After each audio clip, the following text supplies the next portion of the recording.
Kia ora, my name is Alex and welcome to my channel Chasing Alex. This is a crafting channel where I talk about mostly my stitching, cross-stitching, embroidery, a bit of quilting and a few other crafts that I managed to fit in here and there. Welcome, thank you so much for joining me. If this is your first time coming across my channel, I'd love to hear what you think. I have some great discussions in the comment section and over on Instagram where I have the same handle, Chasing Alex. And I would love to hear how you found me. It's great to see all the different places people are coming across my videos, and I hope that there's something that that's entertaining, enjoyable, maybe informative, and just something that you enjoy watching really. So today it is October 31st, it's Halloween. In Aotearoa, New Zealand, it's not such a big thing. It's certainly talked about and shops advertise and there's costumes and stuff. We have kind of a weird take on it because it seems like a lot of children, like my children are preschool age, a lot of content made by kids shows seems to focus on Halloween. There's scary characters and they talk about like zombies and witches and skeletons, and so it's this weird funny thing when you're like 2-year-old knows what those things are but doesn't really have any concept of kind of like dressing up and going to other people's houses. So we don't really get any trick-or-treaters here. I think there are some neighborhoods that kind of advertise that they do trick-or-treating, and maybe when the kids are a bit bigger we'll kind of go and do that, but at the ages they are, I don't really want to feed them full of sugar right before bedtime because it will take forever to get them to sleep.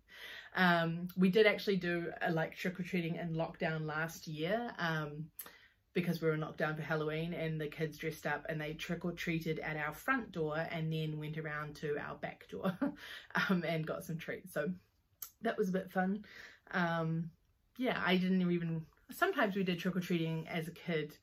I feel like maybe primary schools or like friends kind of organized like a party and you would go to set houses, but I don't think it is on anywhere near the scale that we see in America. It's always really interesting because I see lots of stitching and people like Halloween patterns are like a really big thing, whereas I think I default to sort of Christmas because Christmas is kind of the time that I decorate my house and that we have things around us. So I'm always interested to see what people enjoy and what appeals about Halloween in the crafty sense.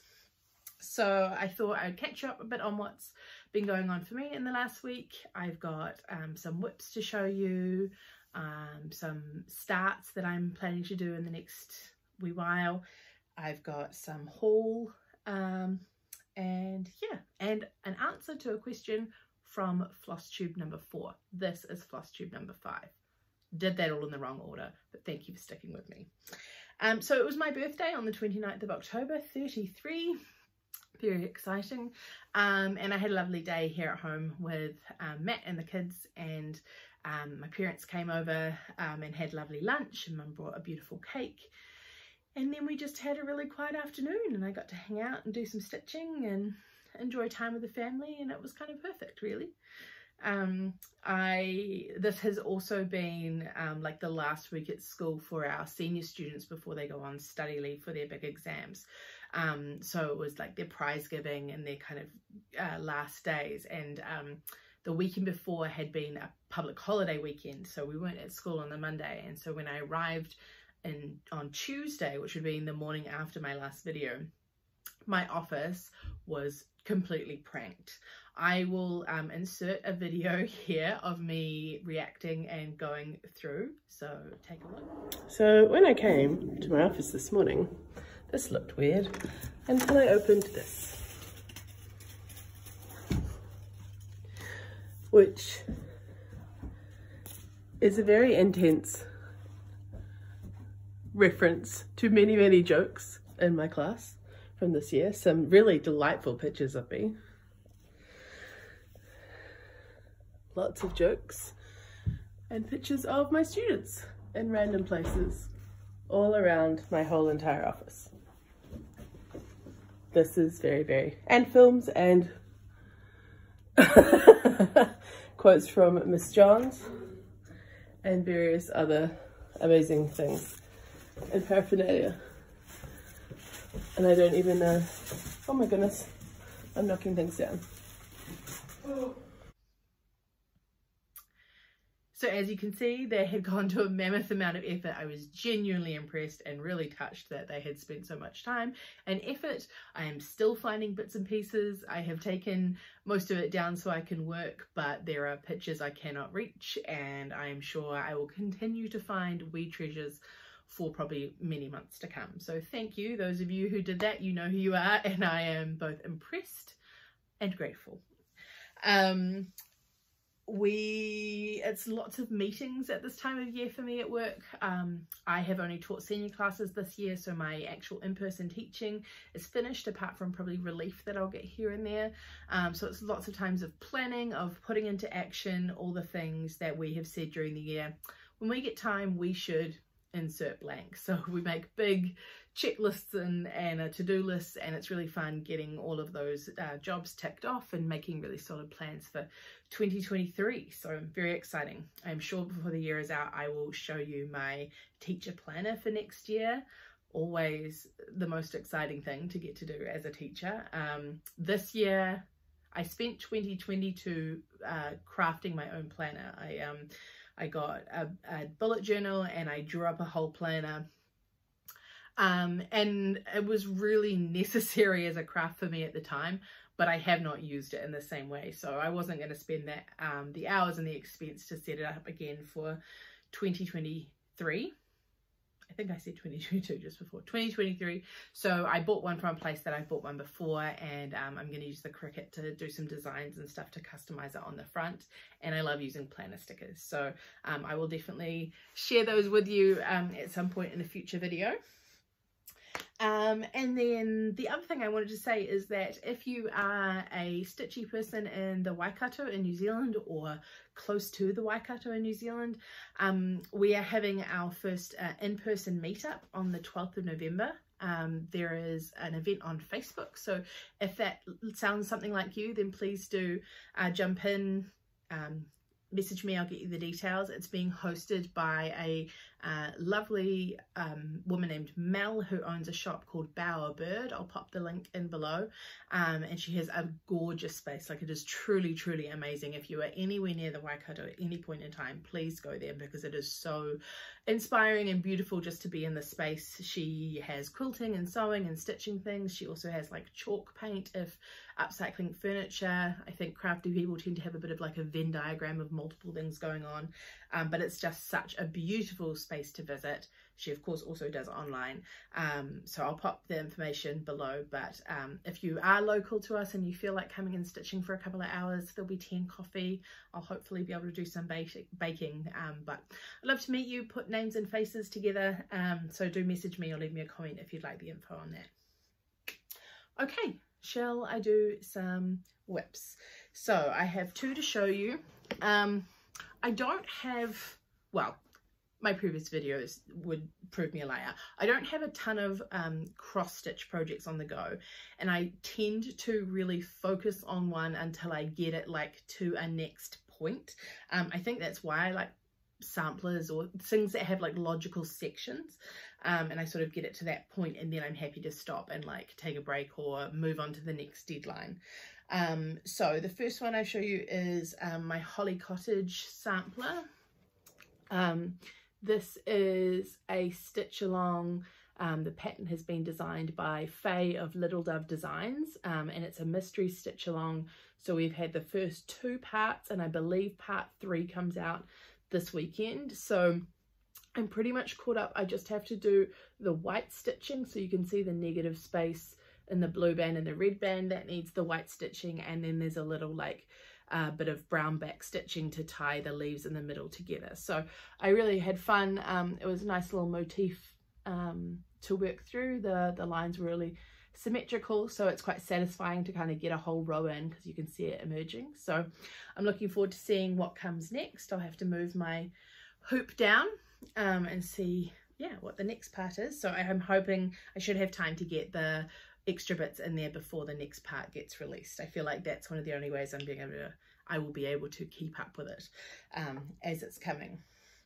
And then my second whip, I've had this one at work with me. So if you haven't seen this one before, this is the Noel Sampler by Satsuma Street, which I started back in July. I am stitching it on 28 casual linen in sapphire green using the called for DMC. So since I last showed you, I have filled these in. I got that candle finished. I'm very close to having this one done. Just a bit of filling in to go. I really wanted to get it done last night so that I could have it to show you when I recorded this video. And I don't know if this happens to you, but when you like badly want to focus on something, suddenly everything else is like more important and distracts you. So I have this one to go, and then the very last block down in this corner, which is like a Christmas stocking block. So I am very hopeful that it'll be finished soon. My goal is to fully finish it for Christmas. I want to make it into a cushion, but I also want to find, I've got a quite specific idea in my head of the fabric that I want on the back. So if I can't lay hands on that before Christmas, it may be a finish for next year, but the stitching will be finished and I will be very pleased and excited to have that out. So those are my two whips that I've been stitching on since the last video. I do have my summer Quakers, but I haven't done any stitching on that since I last showed it to you because I really want to get that Noel Sampler done.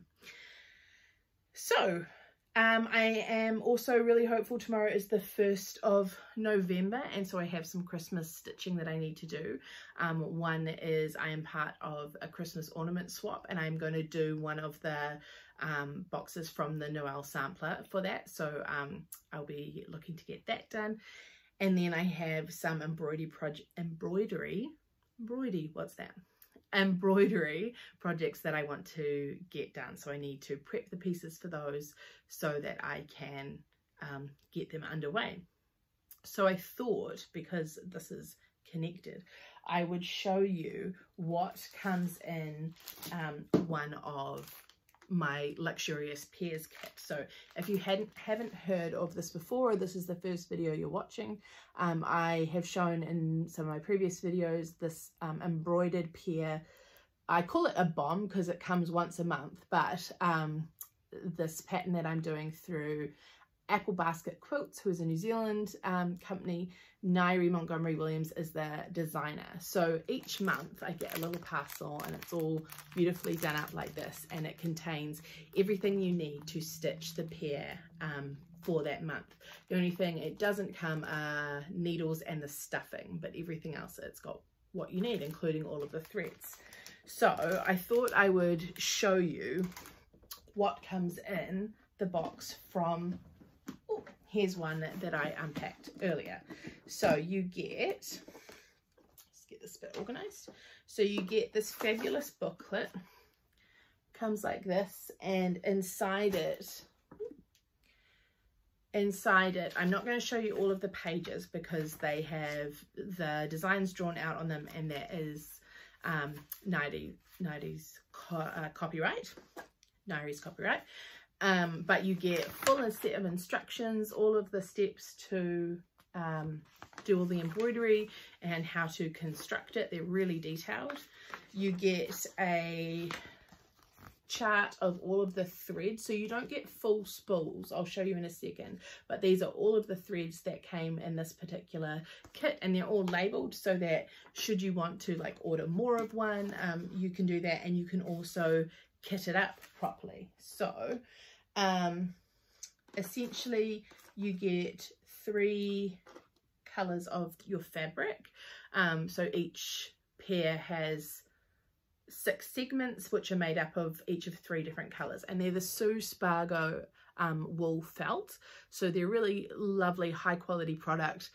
You get a generous amount, enough to cut out each, like the 2 segments of each color, and then there's definitely pieces left over. I've kept all my little offcuts because there's certainly like enough there to do like detail flowers or anything. I can definitely use those and repurpose them in other projects.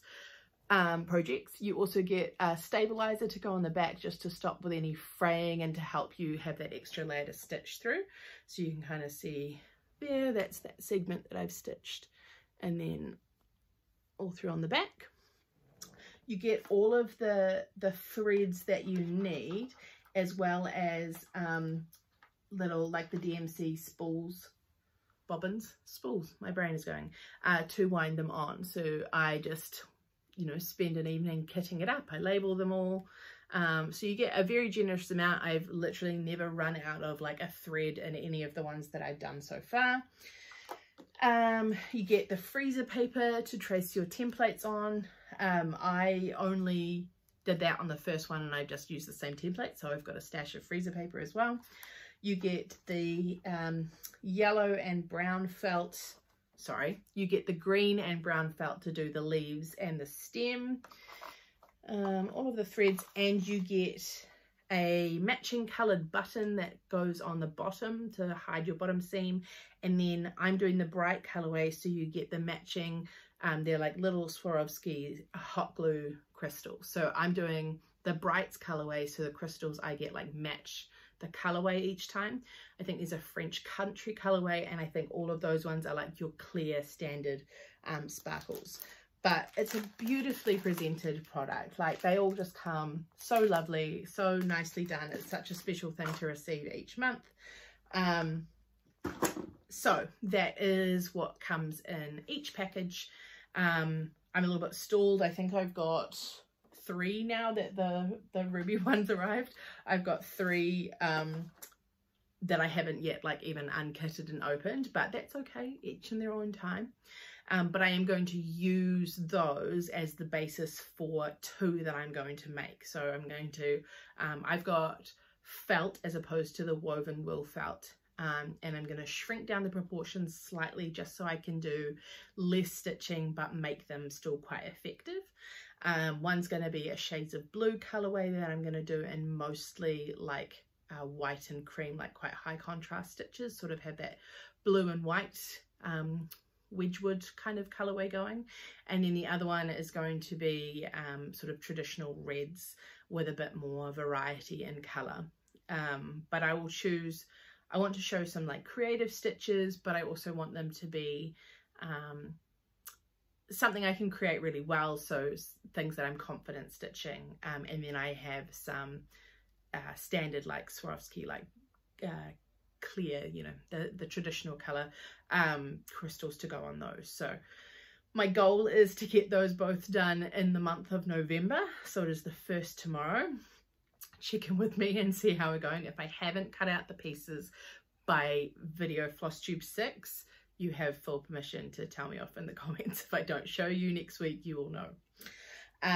So those are my Christmas stitching that I need to get done. I'm aiming to do that all in the month of November, so that then I can spend December stitching things that I want to. I finish work relatively early in December, so I get some nice time before Christmas itself starts to kind of decompress and relax a little bit, which is a real privilege of the job and the timetable I have.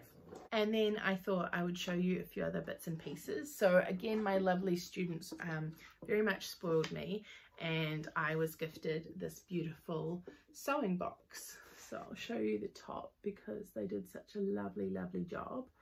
One in particular, and she knows who she is, but I don't want to name her on the full World Wide Web. So she did these beautiful drawings, painting on the top, and then it is lovely. And can she open it in reverse? Yes, I can. So it's a lovely sewing box that has a little inlay there, and then you can take that out and there's full storage in it. So that will be really lovely and special, something that I don't think I'm going to use it as an individual project box, but more as kind of like a go-to. I don't know, my mum had a sewing tin when I was a kid, and where, you know, that's where like if you needed needle and thread. So I think that at this stage, that's what I'm planning to have. That's sort of my special keepsake, and you know, it's just something that's very special and meaningful to me that I'm very grateful for. a fellow New Zealand floss tuber, when I was at the retreat in Thames, she had these for sale and I didn't get them then, and so then I messaged her and was able to get myself a set. So these are made of wood and they are floss winders. So there's 3 sizes. Can I get one out? Yes. They're made, I believe her partner makes them, Judy is her name, and they are beautiful. I think they're made out of macrocarpa, but they're for winding your thread so you can cut it all to the same length. So there are 3, I think the biggest one is 20 inches, and then that might be 10, maybe 10 inches, 3 lengths. And so especially as I have ventured out of the world of DMC into silks and over dyes, definitely am cutting my own pre-cut to lengths and then sort of cutting up. So it's dangerous. Clearly I don't just talk with my hands. So these are really useful and they're beautifully made, so I was really chuffed to get those.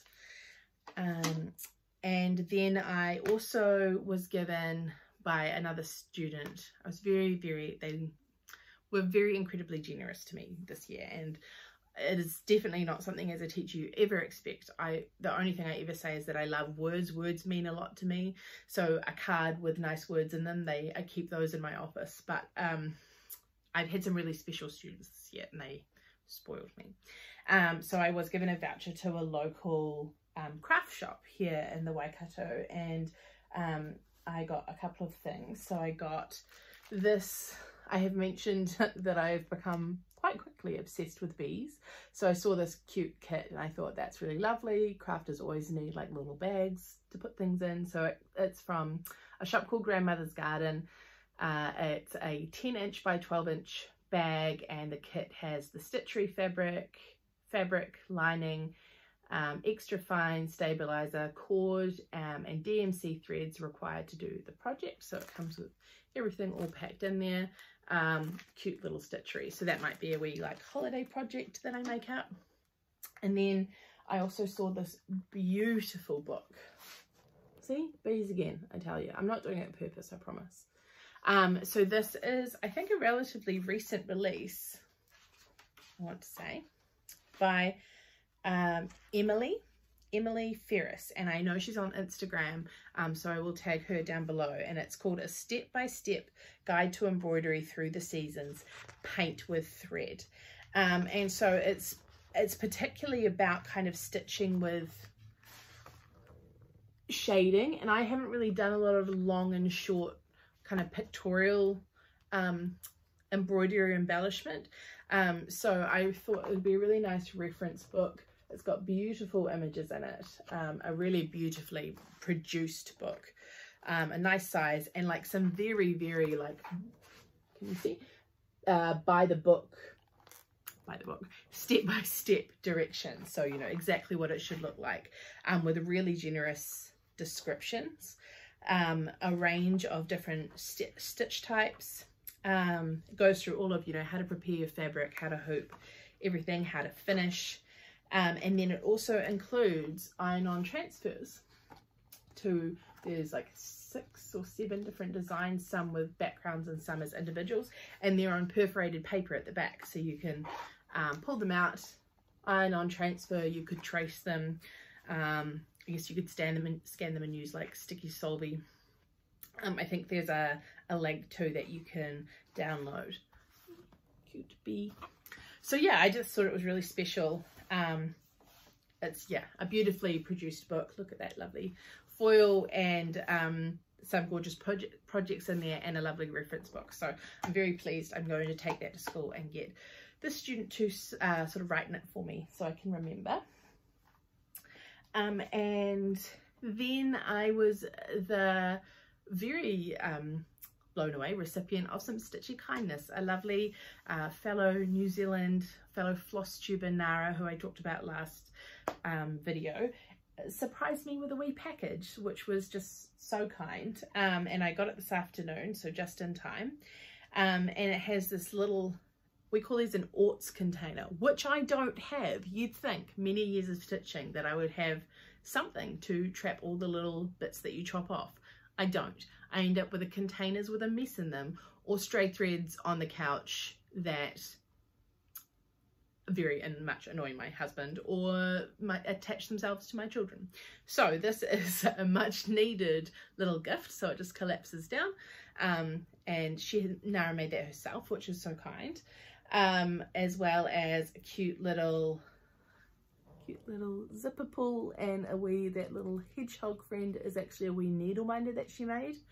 And then it came with 2 skeins of DMC variegated floss, as well as some gorgeous Silks for You silks. There's a few different there, which are, again, a completely new to me product. So I am really chuffed, and that was very generous and very kind, Nara. A lovely way to end a Monday with some happy mail. So that was very, very special. And then the last thing that I have to show you today is, I was talking in my last video about a fox and rabbit sampler and the kind of history of it. And I sort of got on a bit of a tangent with, like, I wonder if that's something that we have in New Zealand, and I would like to know more about that. The wonders of the internet. So in the last 7 days, after I posted the video, somebody left a comment, Mary left a comment and said, there's been a book, there's actually a book put out in New Zealand, exactly on what you were talking about, New Zealand historical samplers. And I was like, that's amazing. So I Google it. Of course, it's out of print. But wonder upon wonders, I posted in some of we have de-stash groups that, you know, people get rid of their stash. And I was like, look, does anybody have this? Would you want to sell it, or could I perhaps borrow it? And lo and behold, a week later, I have in my hands a basically brand new copy of this book. So it is called New Zealand's Historical Samplers, Our Stitch Stories by Vivian, I'm not sure if it's Cowley or Coughley, Vivian Coughley, who's a New Zealand historian. It is an incredible book. It's like nearly 200 pages, very well produced. It says on the back, a sampler may be the only words of a woman which survive. And I can't wait. I've had a little flick through already. Just a beautifully presented book, and with lots of really detailed information, history on the samplers themselves, the context in which they were made, the women, the children, the women who stitched them. Just an incredible text. This is 1869. For those of you overseas or who don't know that much about New Zealand, we're a relatively young country. We sort of talk about the founding of New Zealand as being in the mid-1800s.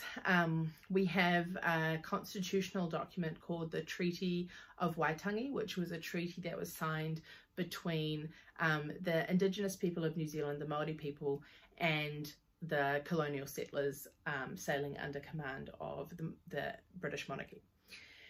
So we sort of talk about being founded around that time, and there is a lot of perspective and nuance into that aspect of it, but it means that there is this sort of overlapping time.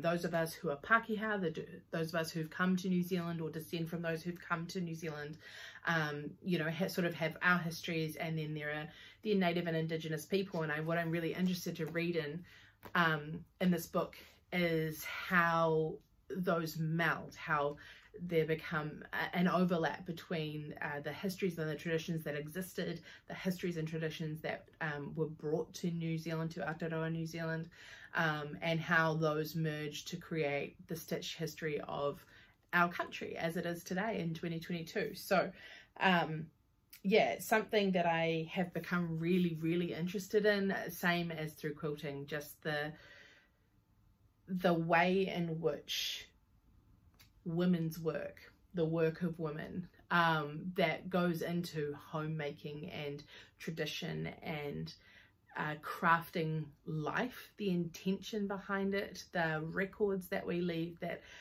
so often those efforts, particularly in the, you know, traditional sense, were used up, right? They were the baking, they were the meals, they were the clothes worn, the blankets used, the curtains pulled. And those things are things that don't always last forever and ever if people don't see the value in holding on to them.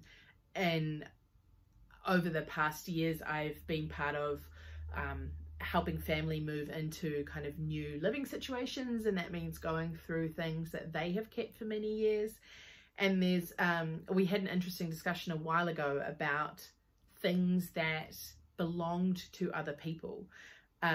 So when you yourself don't have an emotional connection to the person who made something, some people will just hold on to stuff because it was made by their family, and other people, I don't really see a lot of value in holding on to something that doesn't mean something to me purely for the sake of it. If it sits in my cupboard for 40 years to get handed on to somebody else who keeps it in their cupboard for 40 years, when it could go somewhere to someone who will love it and cherish it and finish it and use it and enjoy it, I would rather that that item was being enjoyed. But of course, you also lose a little bit of the family history when that happens, because so much of these artifacts, these items, stitched items, are what we leave behind when we don't have photos or things get destroyed, or you know, whatever it is. So a big roundabout way of saying that I'm really excited to learn more about the history of this particular aspect of crafting, and hopefully share some ideas with you or my conclusions in a future video, and just also what an amazing world we live in, where in the space of a week I can go from having a question to having something, even though it was out of print, in my hands that will help me answer that question. And I think that is the note on which I want to end, because I think I've said it every video thus far, but a big part of this exercise of me sharing on FLOSSTUBE is about cultivating community and connecting with communities. So if you've made it this far, thank you so much. I would love to know what crafting, what the tradition of crafting, stitching means to you. Where do you see your place in it? What unanswered or perhaps answered questions do you have about the traditions that you engage in? What draws you to different things that you stitch, and why do you like to stitch them? So any and all thoughts very much welcomed. Enjoy your week. I hope you get some time to yourself to do some stitching and to enjoy what you're making, and I will see you soon. Ka kite.